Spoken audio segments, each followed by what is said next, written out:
Bonjour, shalom à tout le monde, que le Seigneur vous bénisse. Comme prévu, nous devons échanger sur un certain nombre de sujets en rapport aux prophéties et surtout la notion prophétique et l'eschatologie que j'ai intitulé les erreurs eschatologiques de certains prédicateurs modèles. Ça sera sous forme d'échange. J'aurais voulu être dans une salle pour qu'on puisse ensemble interagir, c'est-à-dire être en présence de vous pour faire un exposé bref afin que vous posiez des questions. J'aurais voulu que ce soit ainsi. Mais bon, on va se contenter de ce direct-là, de cette façon-là. Alors,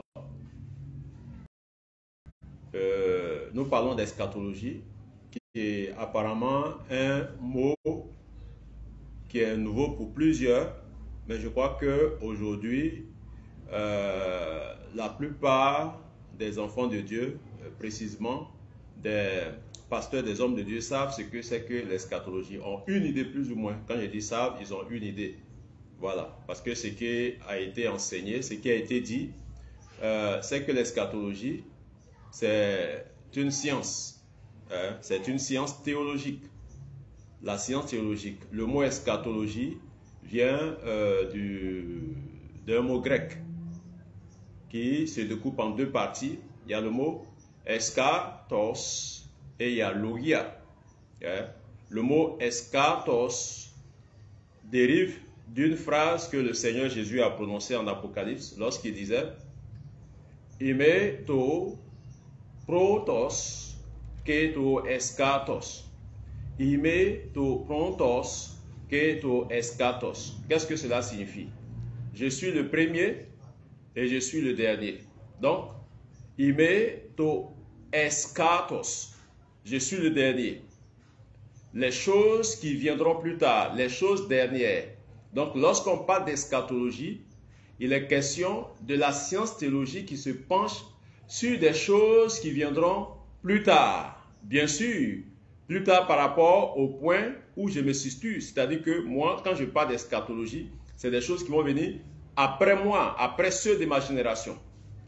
Mais lorsqu'on retourne dans le passé, il y a des sujets et des points eschatologiques qui ne sont plus considérés comme de l'eschatologie. En ce moment, ça devient de la prontologie. Voici pourquoi il a dit « Ime to prontos que to est ». Je suis le premier. Donc, ce qui est premier, ce qui est passé, c'est ce qu'on appelle, lorsqu'on étudie ce qui est passé, c'est vrai que pour certains, on parle d'histoire, mais ça fait partie de la prontologie. La prontologie, c'est la science théologique qui se penche sur tout ce qui est passé. Même si cela a été annoncé dans un passé lointain, pour être accompli dans un passé qui est déjà passé. On va voir des exemples. Je vais vous expliquer cela pour que vous ayez une idée. Voilà. Donc, Dieu qui a créé l'univers, Dieu qui a créé le monde, a annoncé des choses d'avance sur comment est-ce que le monde doit vivre, le monde doit évoluer. Dieu, dans cette annonce des choses eschatologiques, a situé trois grandes périodes, trois grands temps, quand bien même qu'on parle de dispensation. Quand on parle de dispensation, c'est les périodes au cours desquelles Dieu intervient en faveur de la population mondiale, de l'univers, des humains. Donc ces périodes-là sont au nombre de 7, ce qu'on appelle les dispensations. Mais quand je parle de trois grandes périodes, c'est des périodes qui sont en rapport avec des alliances que lui-même Dieu il a contractées. Parce qu'une alliance, en réalité, dans la conception chrétienne, dans la pensée juive, une alliance est initiée par le Créateur, c'est-à-dire Dieu lui-même, et elle ne peut être initiée par un être humain.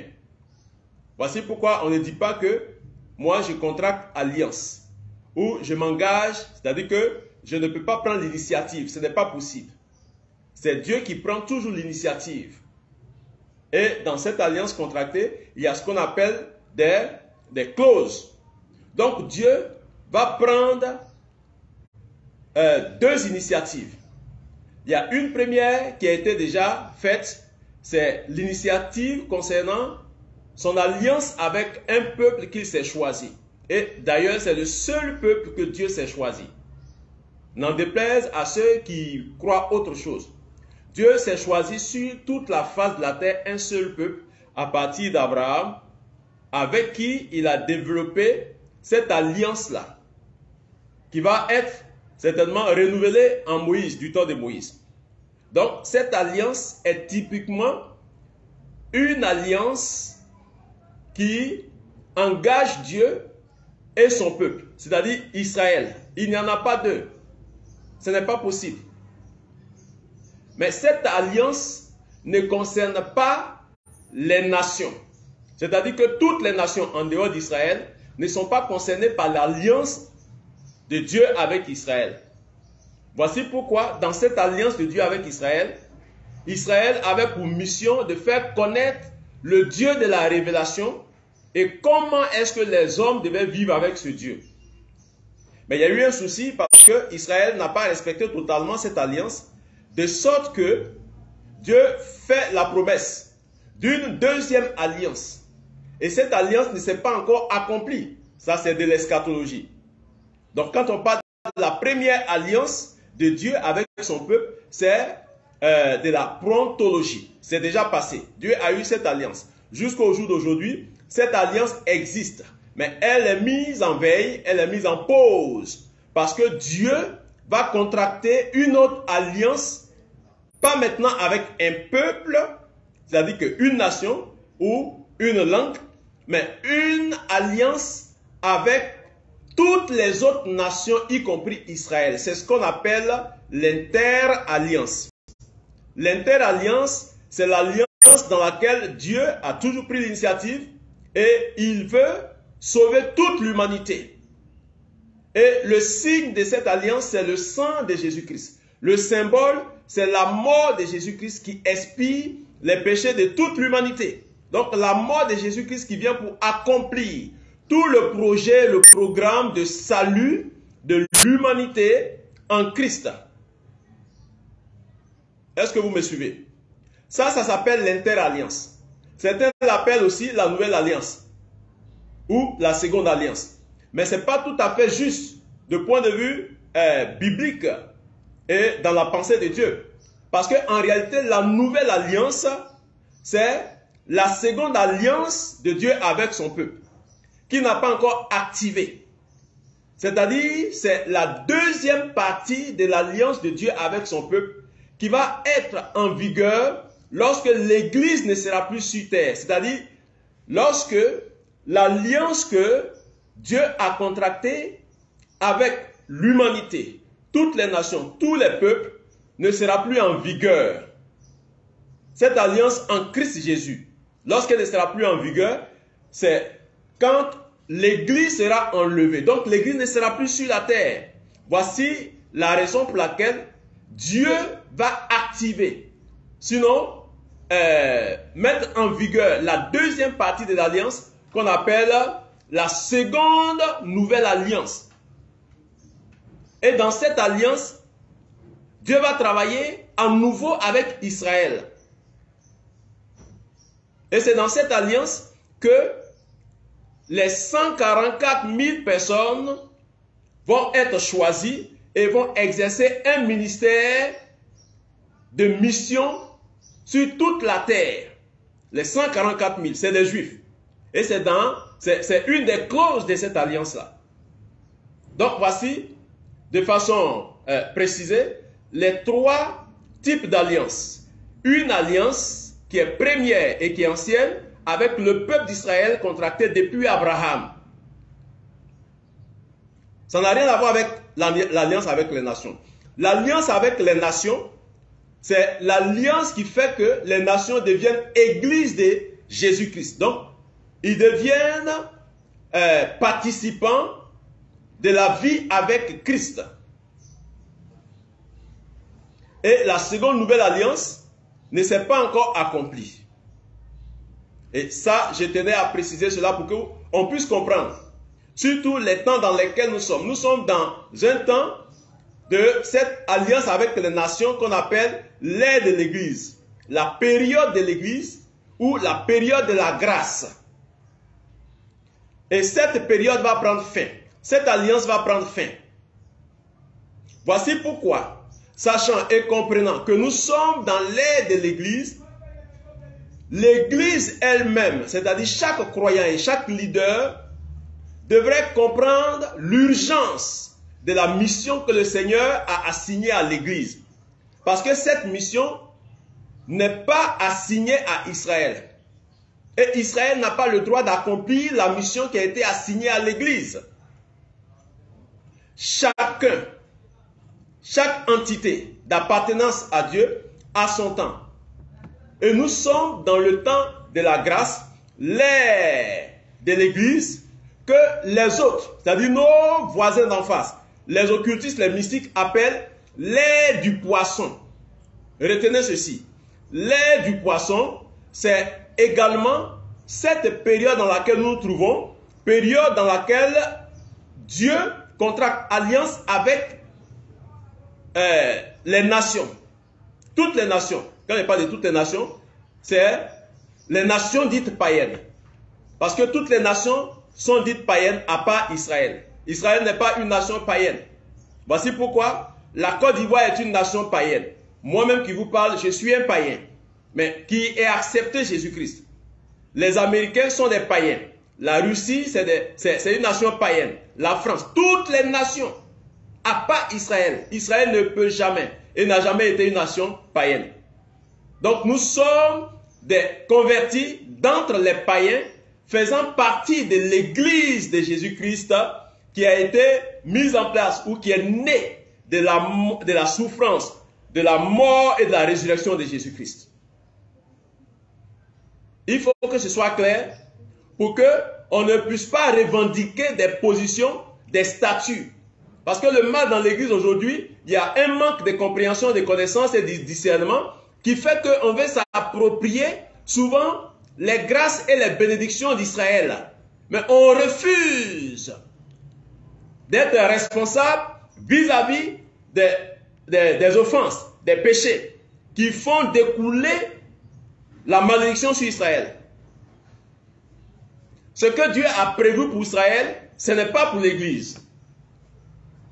Ça fait partie des clauses de l'alliance avec son peuple. Voici pourquoi c'est hors de question. Et ce n'est pas correct, ce n'est pas honnête de penser que, en disant je ne serai jamais la queue, je serai toujours la tête, on pense que cette parole prophétique et qui est scripturaire concerne les nations, concerne la Côte d'Ivoire, concerne le Gabon, ainsi de suite. Ce n'est pas honnête. J'ai beaucoup de choses à dire sur ces erreurs eschatologiques, ces erreurs d'interprétation, et même qui ont une nature, une dimension prophétique, ce qu'on appelle le prophétique. Alors, donc il y a des prophéties sur l'Afrique de façon générale dans la Bible. Parce que la Bible donne des prophéties sur l'Afrique. Je vais vous dire tout à l'heure l'indice de l'Afrique dans les prophéties bibliques. La Bible donne des prophéties sur l'Europe. La Bible donne des prophéties sur l'Occident. La Bible donne des prophéties sur l'Asie. Mais attention, il n'y a pas de prophéties spécifiques de façon écrite noir sur blanc dans la Bible, ni sur le Congo, ni sur la Hongrie, ni sur la Côte d'Ivoire, ni sur le Bénin, etc., etc. Il faut que les gens se sortent de cette erreur-là. Parce qu'il m'a semblé que certaines personnes pensent que il y a des prophéties en rapport avec la Côte d'Ivoire qui sont dans la Bible. Et d'autres même vont plus loin pour voir la Côte d'Ivoire comme un pays qui a été choisi par Dieu au détriment d'Israël parce qu'Israël a désobéi. Donc la Côte d'Ivoire remplace Israël pour beaucoup. On a entendu beaucoup de prophètes annoncer ça. Beaucoup d'enseignants, beaucoup de pasteurs disent ce genre de choses. Mais c'est des hérésies qui sont passées inaperçues. La dernière fois, j'ai fait un post. J'ai dit que quand on est au Congo, les Congolais disent que Dieu leur parle et que Dieu a choisi le Congo pour un réveil. Mais quand on est en Côte d'Ivoire, on dit que c'est la Côte d'Ivoire qui a été choisie. Et quand on se situe aussi dans un autre pays, c'est ainsi. Les choses se déclarent, se disent. On s'approprie, comme on appelle, l'élection. Pensant que Dieu a mis Israël de côté. Effectivement, il y a une pause. Voilà. De sorte que nous, qui sommes des païens, nous soyons greffés à l'olivier principal. Parce que nous sommes sauvages, c'est ce que la Bible dit. Ça, c'est la nature du paganisme. On ne peut jamais remplacer Israël. Donc, les prophéties sont faites de façon générale. Quand on prend le cas de l'Afrique, vous ouvrez votre Bible, quand vous lisez l'Éthiopie, l'Éthiopie est le symbole scripturaire, prophétique de l'Afrique. Voici pourquoi la Bible a prophétisé, a annoncé le retour de l'Éthiopie en tant que puissance. Quand on parle de l'Éthiopie ici, il est question de l'Afrique, parce que l'Éthiopie représente l'Afrique dans la Bible. Voici pourquoi, dans la situation et le conflit, les conflits mondiaux qui vont venir plus tard par rapport à l'avènement de Gog et Magog, l'Éthiopie en tant qu'Afrique va avoir pour alliés, que dis-je, Gog et Magog. C'est-à-dire ces pays qui sont représentés par Gog et Magog vont avoir pour allié l'Éthiopie. L'Éthiopie, c'est l'Afrique. Ça veut dire que bientôt, l'Éthiopie va retourner à Gog et Magog. On aura une autre occasion pour que je vous explique qui est Gog et Magog. Qui est le roi de Méchec? Qui est le roi de Roche? Hein? C'est vrai que j'avais déjà expliqué ça dans un post. J'ai fait comprendre que, en fait, Roche, c'est l'ancienne appellation de la Russie. Et Méchec, c'est l'ancienne appellation de Moscou. Méchec était devenu Mouchki jusqu'à ce que aujourd'hui on ait l'appellation de Moscou. Donc lorsque vous lisez Gog et Magog, référez-vous à cette région mondiale. Allez-y comprendre actuellement tout ce qui est en train de se passer par rapport à ce conflit entre la Russie et toutes les autres nations occidentales, mais sur le territoire de l'Ukraine. Ça, c'est prophétique. La Bible a annoncé cela. Voici pourquoi, en tant qu'enseignant, en tant que prophète, en tant que serviteur de Dieu, nous devons éclairer le peuple sur ces questions. Alors, qu'est-ce que l'eschatologie? Pour ceux qui nous prennent en marche, l'eschatologie, je l'ai déjà présenté, je l'ai déjà décrit. L'eschatologie, c'est une science théologique qui se penche sur les choses à venir, les choses dernières.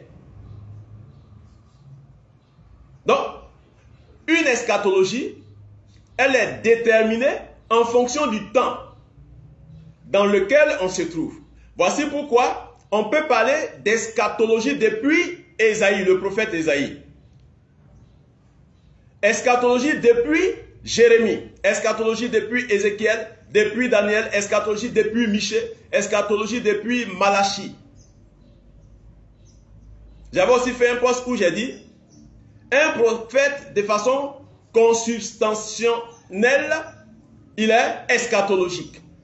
Parce que s'il n'est pas eschatologique, il risque d'aller contre ce que l'Esprit de Dieu a déjà annoncé. Voici pourquoi lorsque le prophète, dans le prophétique, annonce des choses qui doivent arriver, que ce soit dans 5 ans, 20 ans, 100 ans, 50 ans, il est important que ce qu'il dise ait une base scripturaire dans les prophéties qui ont été déjà annoncées par ses prédécesseurs. Parce qu'il ne peut rien inventer en dehors de la pensée de Dieu. S'il dit des choses qui sont en dehors de la pensée de Dieu, c'est-à-dire que c'est un prophète qui va contre Dieu parce que l'esprit qui l'a animé ne dit pas les choses qui viennent de l'esprit de Dieu.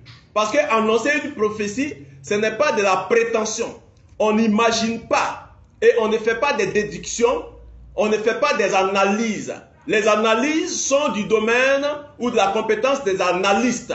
C'est-à-dire que quand je constate les agissements des politiques, des nations, ça me permet de faire une conclusion et c'est cette conclusion-là que je présente comme une prophétie. Ça, ce n'est pas de la prophétie.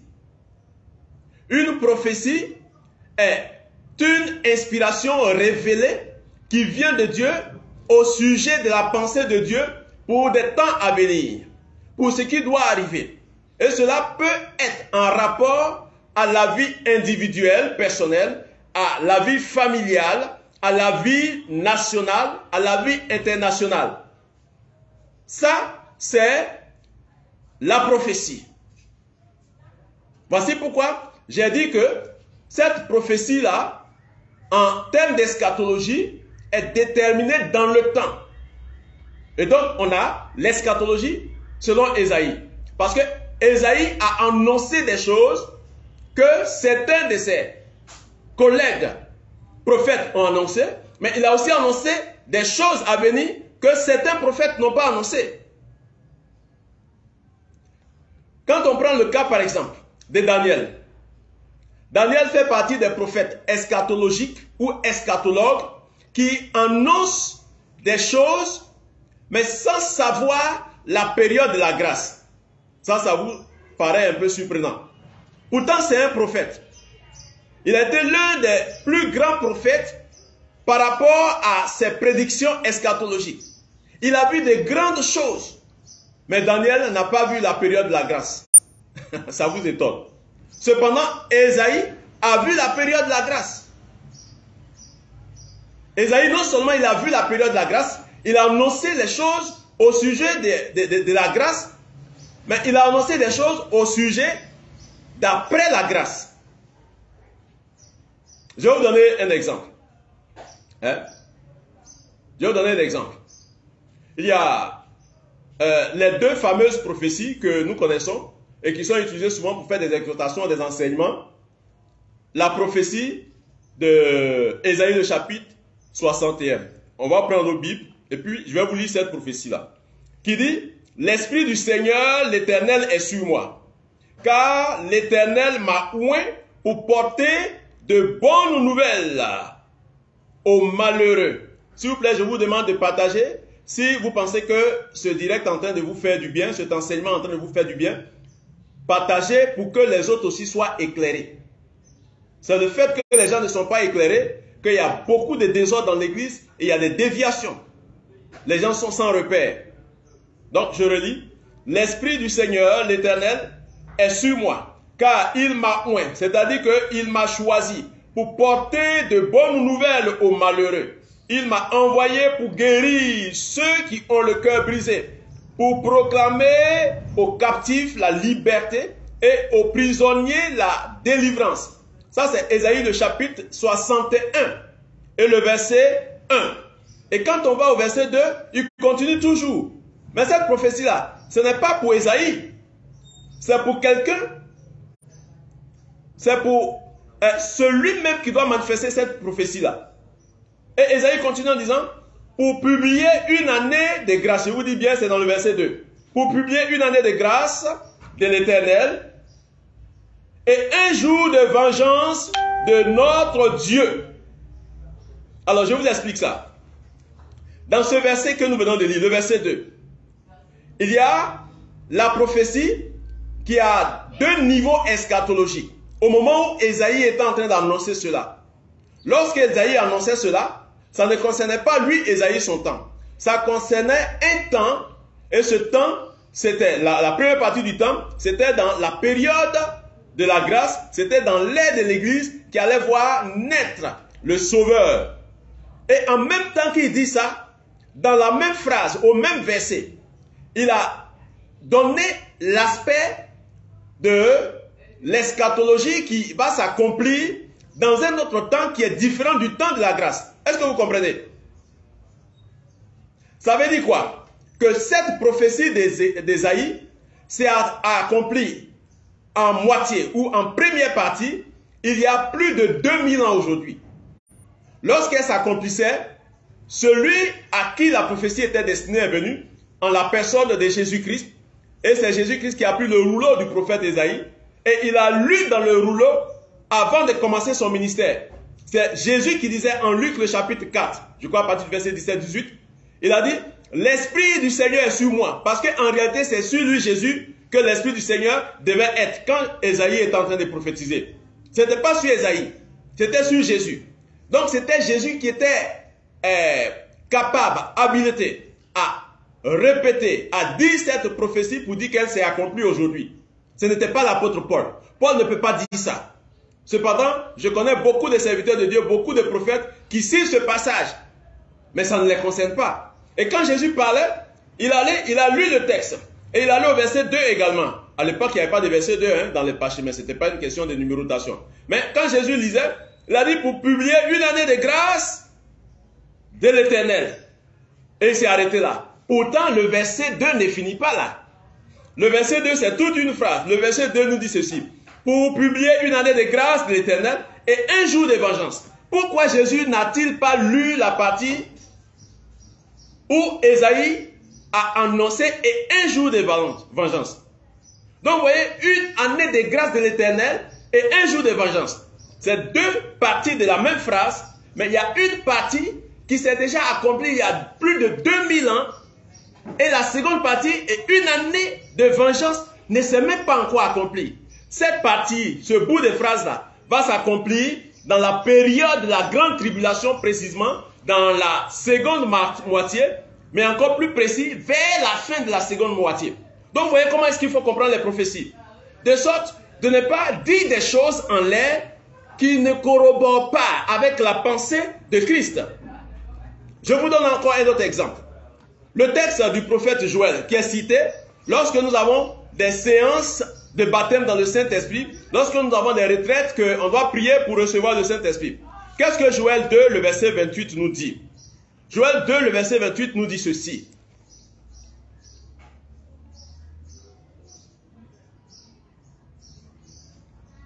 Après cela, je répandrai mon esprit sur toute chair. Vos fils et vos filles prophétiseront.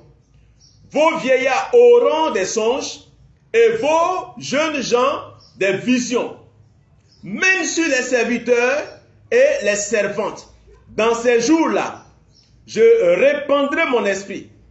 Je ferai paraître des prodiges dans les cieux et sur la terre, du sang, du feu et des colonnes de fumée. Le soleil se changera en sang, en ténèbres, et la lune en sang, avant l'arrivée du jour de l'Éternel, de ce jour grand et terrible, alors quiconque invoquera, ainsi de suite. Joël 2, à partir du verset 28. Alors, cette prophétie va s'accomplir en partie, c'est-à-dire de façon partielle, le jour de la Pentecôte. Mais la prophétie n'a pas été donnée par Joël pour le jour de la Pentecôte en réalité.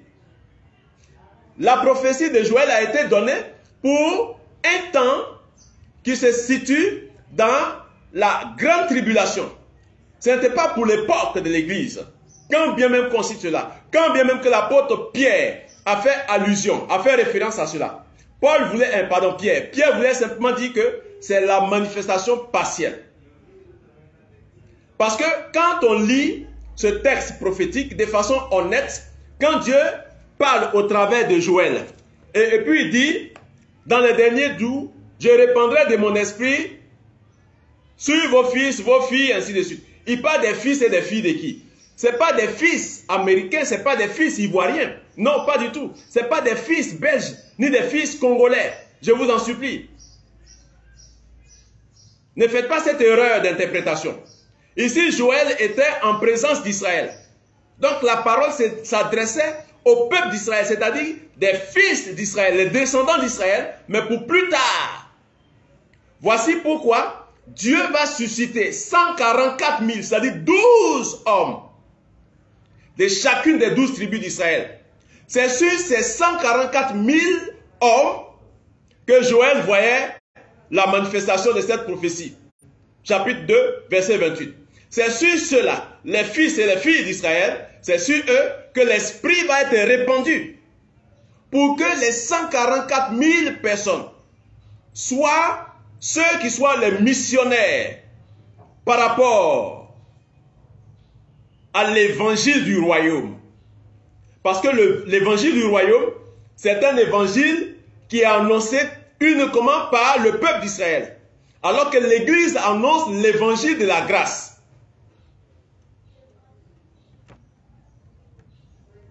Et il y a un troisième évangile qui va être annoncé, mais ça ne sera pas ni par le peuple d'Israël, ni par l'Église. Cet évangile ne va pas être annoncé par un être humain. Cet évangile va être annoncé par un ange.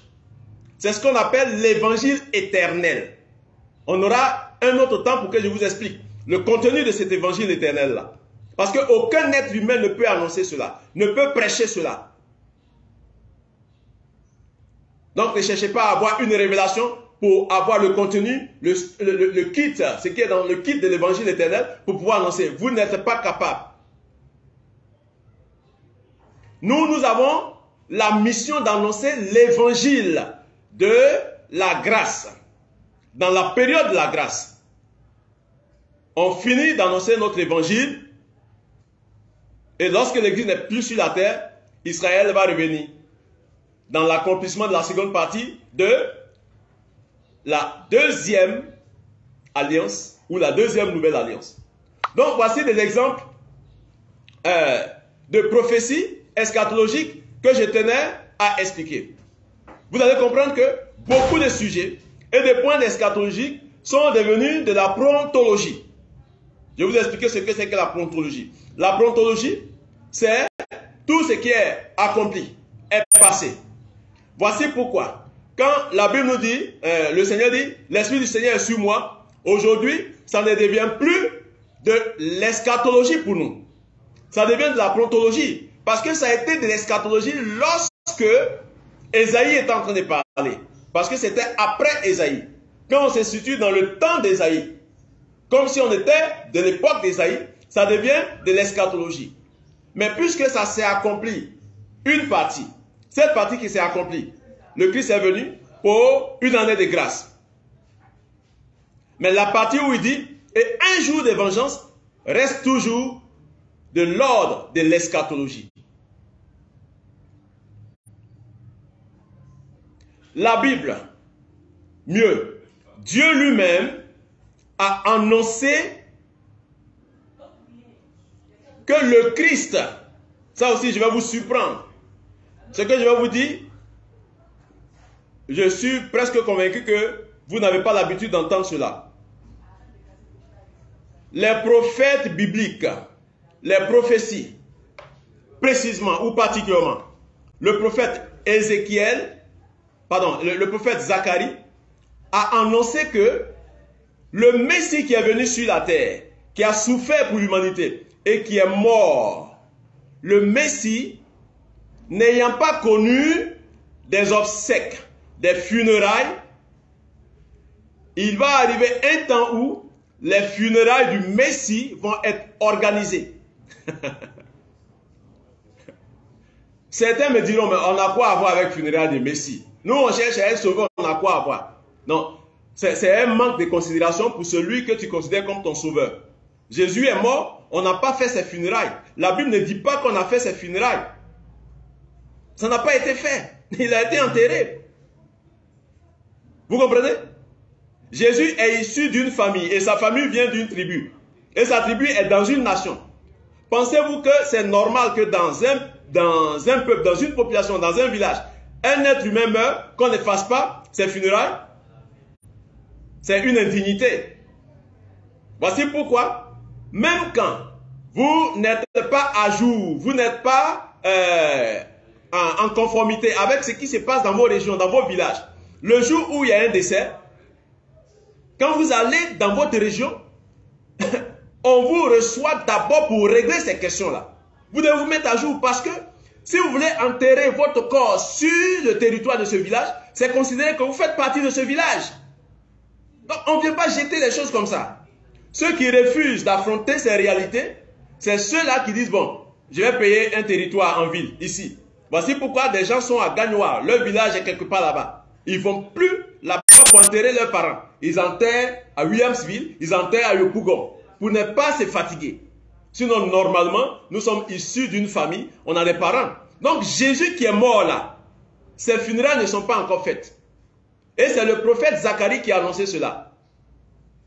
Il a prophétisé le deuil, parce que on va maintenant faire le deuil de Jésus. Ce deuil-là, c'est eschatologique, c'est une information eschatologique. Voici ce que Zacharie lui-même va dire. Prenez vos Bibles dans le chapitre 12, à partir du verset 10 au verset 14. Il dit ceci. Alors je répandrai sur la maison de David, écoutez bien, et sur les habitants de Jérusalem, un esprit de grâce et de supplication. Esprit de grâce et de supplication. Ce n'est pas pour maintenant. Et ils tourneront les regards vers moi. Celui qu'ils ont percé, vers moi, celui qu'ils ont percé. Ils vont tourner les regards vers moi. Ils pleureront sur lui comme on pleure sur un fils unique. Ils pleureront amèrement comme on pleure sur un premier-né. Mais ce n'est pas encore venu. Le temps viendra où les Juifs vont pleurer parce qu'ils n'avaient pas reconnu le Messie. Et la conscience de cette mort-là va leur revenir et de façon populaire, de façon communautaire. Le deuil va avoir lieu. C'est ce que la Bible nous dit. Hein? Comme on pleure sur un premier-né, en ce jour-là, le deuil sera grand à Jérusalem. Le deuil, comme le deuil d'Adadrimon, dans la vallée de Megiddo. Le pays sera dans le deuil. Écoutez bien, il a dit, chaque famille séparément. En Israël, chaque famille séparément. Et on cite maintenant, la famille de la maison de David, séparément. La famille de la maison de David séparément. Séparément, comment on dit? Et les femmes à part. La famille de la maison de Nathan le prophète, séparément. Et les femmes à part. La famille de la maison de Lévi, séparément. Et les femmes à part. La famille de Shimei, séparément. Et les femmes à part. Toutes les autres familles, chaque famille séparément. Et les familles à part. Lisez Zacharie, le chapitre 12, 10 à 14. Ça ne s'est pas encore accompli. C'est une prophétie, c'est de l'eschatologie. Donc je vous annonce que les funérailles de Jésus vont être organisées, pas par des Américains, pas par des Ivoiriens, pas par des Congolais, ni des Burkinabés, ni des Tchadiens, ni des Éthiopiens. Les funérailles de Jésus-Christ vont être organisées par lui-même, ses parents. Mais le temps viendra et le Seigneur va susciter ce temps-là. C'est de l'eschatologie, ça.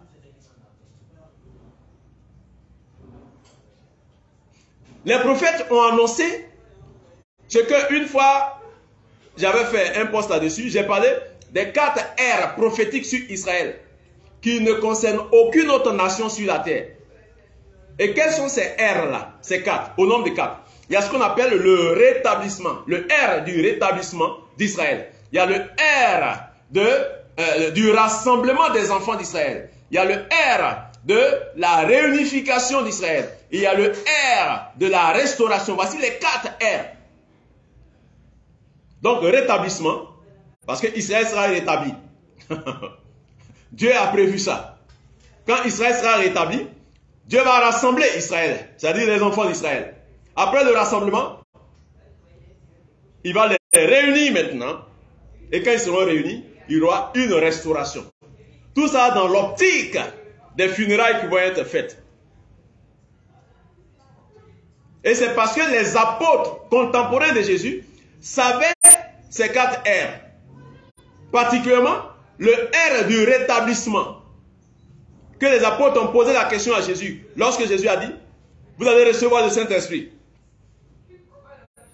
Les apôtres ont posé la question. Ils ont dit, Seigneur, est-ce en ce temps-là que tu vas rétablir le royaume d'Israël? C'est le royaume d'Israël au départ. Sinon, il n'y avait pas le royaume du Nord, il n'y avait pas le royaume du Sud. Il n'y avait pas Jérusalem, comme on appelle Israël à part, et puis une autre partie à part. Mais le schisme, la séparation, ça nous a fait mal. On veut être réunis entre nous frères. Seigneur, est-ce que c'est en ce temps-là? Parce que Pierre et ses amis pensaient que ça allait se réaliser au moment où le Saint-Esprit allait venir. Jésus a dit non. Ce n'est pas à vous de savoir les temps et les moments que le Père a fixés de sa propre autorité. Mais vous, ce qui vous concerne là, c'est une question de l'aide de la grâce. Donc, restez à Jérusalem, vous allez recevoir la puissance qui vient de moi, qui va vous permettre d'affronter tout ce qu'il y a comme difficulté, affronter toutes les persécutions et être capable d'annoncer le Dieu de la révélation en Jésus-Christ. Voici pourquoi il va dire, vous allez recevoir la puissance qui va vous donner d'être mes témoins, mes témoins. Donc les 4 R ont été prophétisés. Vous pouvez lire Ézéchiel chapitre 37, verset 14. Vous pouvez lire Ézéchiel 37, 21, ainsi de suite. Il y a plusieurs références bibliques qui parlent des 4 R. Alors aujourd'hui, je ne vais pas vous prendre le temps. J'aimerais m'arrêter ici. Parce qu'il y a beaucoup de choses à dire. Si ce qui vient d'être dit a déclenché une préoccupation, j'aimerais que vous puissiez me laisser vos questions en commentaire ou bien inbox. Toutes les questions en rapport avec l'eschatologie. Pour que vous ayez une pensée nette.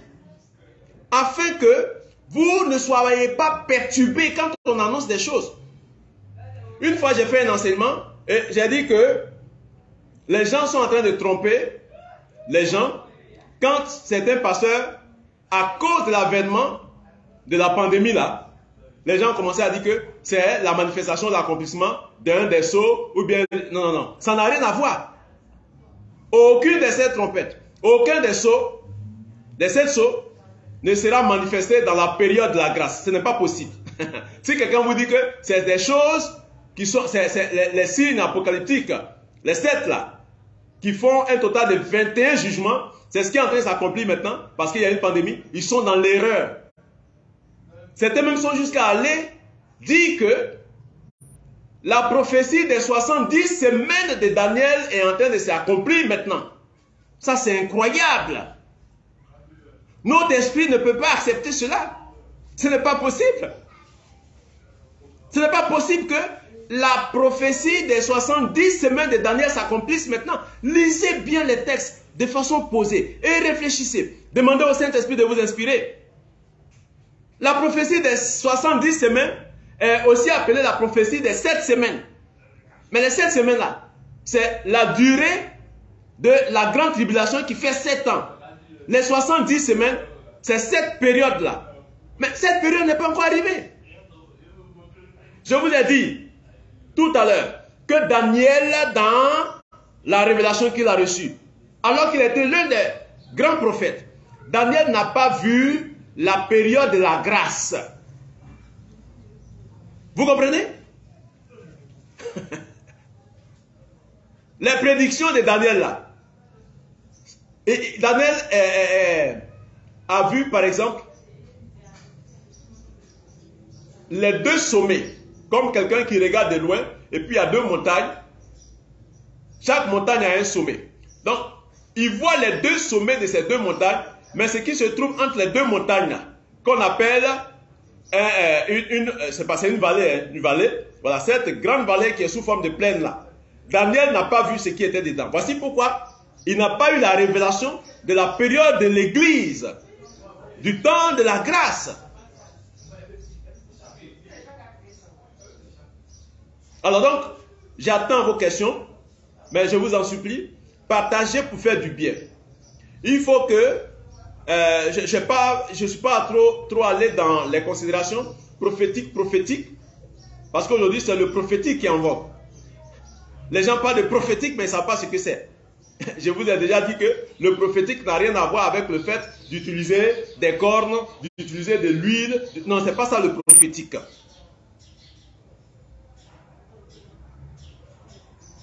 On n'est pas dans le prophétique lorsque on passe le temps à voir le numéro des gens. Ce n'est pas ça le prophétique. Un véritable prophète est connecté au Dieu de la révélation. De sorte que ce qu'il dit pour l'avenir doit corroborer, doit correspondre, doit accomplir ou être dans la réalisation de ce que ses prédécesseurs, les prophètes, ont annoncé. Dieu n'a pas de plan pour l'humanité. Ce n'est pas possible. Voici pourquoi si tu veux prophétiser pour l'avenir, Fais beaucoup attention. Fais beaucoup attention. Bientôt, nous aurons, comment on appelle, un mouvement de véritables prophètes. Et je suis disposé à faire ça. Aider les prophètes à se mettre ensemble et à aspirer à le ainsi parle l'Éternel. Ce qu'on appelle le davar. Le davar, c'est la parole entendue. Le davar est différent de la révélation. Le davar est différent du réma. Le réma, ce n'est pas le davar. C'est fort du davar que les prophètes vétérotestamentaires étaient capables de sortir de la présence de Dieu. Et puis, ils disent, ainsi parle l'Éternel. C'est-à-dire, ce que je vais vous dire, mot pour mot, c'est des paroles que Dieu m'a dites. J'ai entendu cela. C'est ça le davar. Voici pourquoi celui qui n'a pas entendu Dieu lui parler n'est pas capable de donner le davar. Donc, il n'est pas habilité de dire ainsi parle l'Éternel. S'il le dit, c'est un usurpateur, c'est un menteur. On ne dit pas ainsi parle l'Éternel par prétention. Voici pourquoi les prophètes dans les nations, les prophètes en Côte d'Ivoire, au Gabon, au Burkina, doivent se mettre ensemble pour pouvoir sortir le davar. Et ça, c'est possible encore aujourd'hui. Parce que Dieu parle. Dieu parle. Et pendant que je parle des prophètes, je n'ignore pas les autres ministres de l'évangile. S'agissant des évangélistes, des pasteurs, des docteurs et des apôtres, vous avez besoin d'apprendre, vous avez besoin de connaissances. Parce que n'est pas apôtre qui veut, n'est pas pasteur qui veut, n'est pas évangéliste qui veut, n'est pas docteur qui veut. C'est des ministères qui sont chers aux yeux du Seigneur. C'est des services que Dieu a accordés à des humains pour que les humains puissent bénéficier de cela. Voici pourquoi en chaque service, c'est-à-dire en chaque ministère, donc en chaque don ministériel, pasteur, prophète, apôtre, évangéliste et docteur, Dieu va déverser ce que les informaticiens appellent un logiciel. C'est un logiciel particulier. C'est ce qu'on appelle les dons là. Dieu met en chacun ce don.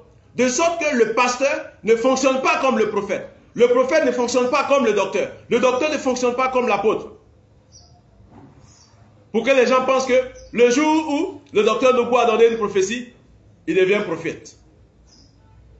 C'est une erreur. Il faut que dans l'église, il y ait de l'ordre. Je ne peux pas commencer parce que les différents ministères là, il n'y a pas de ministère supérieur, hein, attendez. Il n'y a pas de ministère supérieur. Chaque ministère a été donné pour l'équipement, pour le perfectionnement des saints.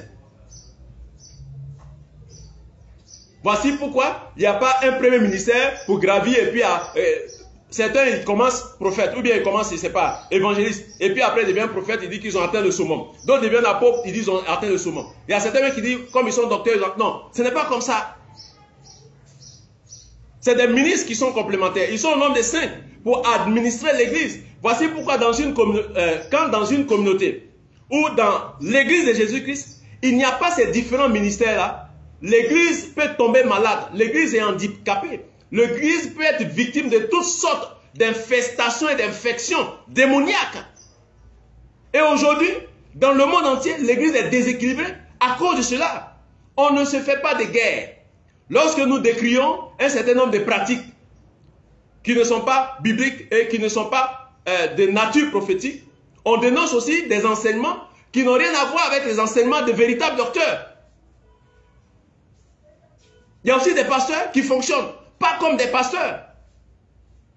On dénonce tout ça. Alors, ne soyez pas frustrés, ne soyez pas choqués. Si il y a des gens qui dénoncent ces choses-là, on dénonce. La dénonciation fait partie du ministère de tout véritable enfant de Dieu. Celui qui ne dénonce pas, c'est un fuyard, c'est un traître. Allez chercher à savoir ce qu'on appelle la dénonciation. Ne prenez point part aux œuvres infructueuses des ténèbres, mais plutôt dénoncez-les. Celui qui ne fait pas ça là, il désobéit à la parole de Dieu. Si tu ne fais pas ça, tu désobéis à la parole de Dieu. Alors, de grâce, je vais m'arrêter là. Comme je l'ai dit, je vais réitérer ce que je vous ai demandé. Posez vos questions, soit inbox, soit en public, pour qu'à d'autres occasions, on puisse traiter ces questions-là. Parce que c'est fondamental qu'on comprenne beaucoup de choses en eschatologie. Parce que tout ce que nous faisons s'inscrit dans l'ordre eschatologique. Je pourrais dire l'eschatologie est, comme on appelle là, le domaine de cadrage et de recadrage.